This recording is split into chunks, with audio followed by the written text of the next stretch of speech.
మరి సాధారణంగా నడుము నొప్పి అనేది ఎందుకు వస్తుంది? అంటే ఓవర్ స్ట్రెస్ వల్ల వస్తుందా, లేకపోతే ఎక్కువ పని చేయటం వల్ల వస్తుందా, లేకపోతే నిజంగా ఎముకలు అరిగిపోవడం వల్ల వస్తుందా, అంటే వెన్నుపూస అరుగుదల వల్ల వెన్ను నొప్పి వస్తుందా, నడుము నొప్పి వస్తుందా, ఎట్లా? మీరు చెప్పినవన్నీ కూడా రీజన్సే. ఓకే, ఇప్పుడు కరెక్ట్గా మనకి కూర్చొని 20 కిలోలు ఎత్తే బలం ఉందండి ప్రస్తుతం. 100 కిలోలు ఎత్తాలనుకుంటే ప్రాబ్లం అవుతుంది, డిస్క్ బెండ్ అవుతుంది.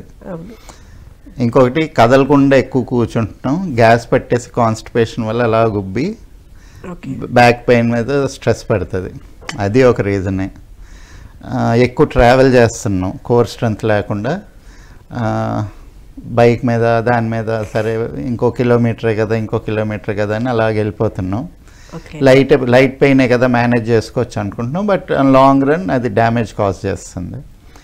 ఇంకొకటి ఎముకలు వీక్ అయిపోవడం వల్ల, మన డైట్ కరెక్ట్గా లేకపోవడం వల్ల, నిద్రలేమి కూడా ఒక ప్రధాన కారణంగా, నిద్రలేమి కూడా, అన్నిటి వల్ల స్కెలిటల్ సిస్టమ్ వీక్ అవ్వడం వల్ల ప్రాబ్లమ్స్ వస్తున్నాయి.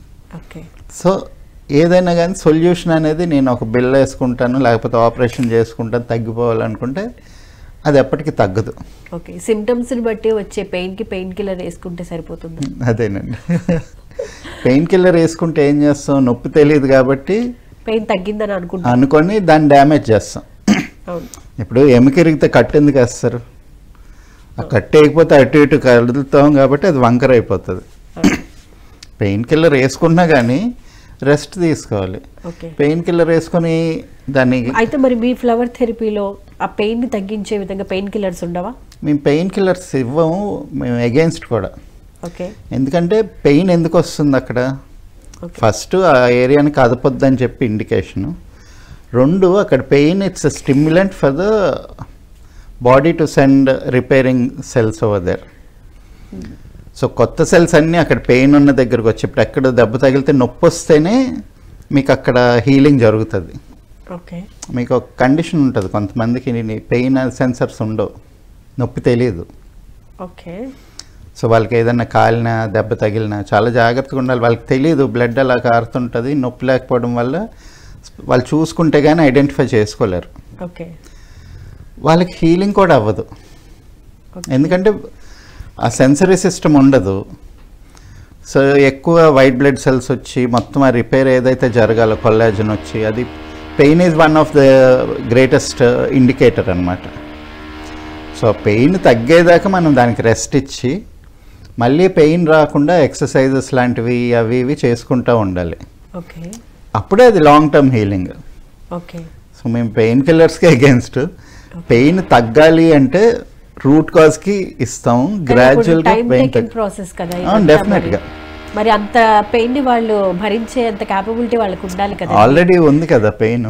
ఓకే, కొత్తగా వచ్చిన పెయిన్ ఏం కాదు, కాకపోతే నిన్నటికన్నా ఈ రోజు బెటర్గా ఉంటుంది, ఈ రోజు కన్నా రేపు బెటర్గా ఉంటుంది. ఓకే, గ్రాడ్యువల్ గా మీరు ఇచ్చే మెడిసిన్ అంటే ఎవరికి బాగా హెల్ప్ఫుల్ అవుతాయి? అంటే స్టార్టింగ్ స్టేజ్ లో ఉన్న వాళ్ళకి ఎక్కువగా యూస్ఫుల్లా, లేకపోతే క్రానిక్ స్టేజ్ లో ఉన్న వాళ్ళకి యూస్ఫుల్లా? అందరికీ ఉపయోగపడతాయి, కానీ క్రానిక్ స్టేజ్ లో అంటే వాళ్ళు బెస్ట్ రిజల్ట్స్ అంటే మీకు under 50. Okay, under 50 chronic pain ఉన్న వాళ్ళకి బెస్ట్ రిజల్ట్స్ కనిపిస్తాయి. ఇప్పుడే స్టార్టింగ్లో ఉన్న వాళ్ళకైతే మళ్ళీ ఆ పెయిన్ రాకుండా ఒక 3 to 6 monthsలోని కంప్లీట్గా క్యూర్ అయిపోతుంది. ఓకే, 60+ వాళ్ళకి ఏంటంటే కొంచెం హీలింగ్ ప్రాసెస్ స్లో అవుతుంది కాబట్టి రిజల్ట్స్ కొంచెం మెల్లిమెల్లిగా కనిపిస్తుంటాయి. ఓకే, కాకపోతే ఒకటేంటంటే మనం చెప్పినట్టు కొంచెం ఎక్సర్సైజెస్ చేసుకొని లైఫ్ స్టైల్ని చేంజ్ చేసుకొని అన్నీ ఫాలో అవ్వగలిగితే అందరికీ బాగా పనిచేస్తుంది. అది చేయకుండా లైఫ్ స్టైల్ చేంజ్ చేసుకోకుండా మా మెడిసిన్ ఒక్కటే వాడినంత మాత్రాన లాంగ్ టర్మ్ సొల్యూషన్ రాదు. ఏదో టెంపరీగా కొన్ని రోజులకి నొప్పి తగ్గుతుంది, మళ్ళీ అవే పనులు చేస్తే మళ్ళీ నొప్పి వస్తుంది. ఓకే డాక్టర్ గారు, జనరల్గా చూస్తే ఇప్పుడు వెన్ను నొప్పి నడుము నొప్పి రెండు డిఫరెంట్ కేటగిరీసా? అంటే జనరల్గా చూస్తే వెన్ను నొప్పి వచ్చినా మనం నడుము నొప్పి కిందే మాట్లాడతాం, జనరల్గా తెలియదు కూడా. దాని సిమ్టమ్స్ ఎలా ఉంటాయి? వెన్నుముక్కు సంబంధించిన నొప్పులకి సంబంధించి సిమ్టమ్స్ ఎలా ఉంటాయి? ఇప్పుడు బేసికల్గా వెన్నుపూస మీద వచ్చే నొప్పులన్నింటినీ స్పాండిలైటిస్ కింద కేటగరైజ్ చేస్తాం. అందులో బేసికల్గా ఒక ఫార్మ్ ఏంటంటే మేజర్గా వచ్చేది ఈ బ్యాక్ బోన్ ఎక్కువ మూమెంట్ అవ్వడం వల్ల, అంటే ఎక్కువ స్ట్రెయిన్ అవ్వడం వల్ల, లేకపోతే వీక్ అవ్వడం వల్ల, ఆస్టియోపోరోసిస్ ఇలాంటి సిమ్టమ్స్ వల్ల డ్యామేజ్ అవుతుంటుంది. ఓకే. అంటే అంత గట్టిగా ఉండదు బోన్. డ్యామేజ్ అయినప్పుడు దాన్ని రిపేర్ చేసుకోవడానికి మళ్ళీ కాల్షియం వస్తుంది కదా. ఇప్పుడు ఎలాగైతే ఫ్రాక్చర్ అయినప్పుడు అదేం చేస్తుందంటే ఈవెన్ ఆ జాయింట్స్ మీద కూడా కాల్షియం డిపాజిట్ ఫార్మ్ అయిపోయి దాన్ని బిగిసిపోయేలా చేస్తుంది. ఆ ఫ్లెక్సిబిలిటీ పోతుంది. ఓకే. స్టిక్ ఆన్ అయిపోతుంది. మొత్తం అంతా గట్టిగా రిజిడ్ బోన్ లాగా తయారవుతుంది. ఓకే. ఆ ఫ్లెక్సిబిలిటీ పోయినప్పుడు మొత్తం మూమెంట్ అంతా ఇంకా నరకం అయిపోతుంది కదా. అవును, అవును. అదే ఒక severe form of spondylitis. Okay.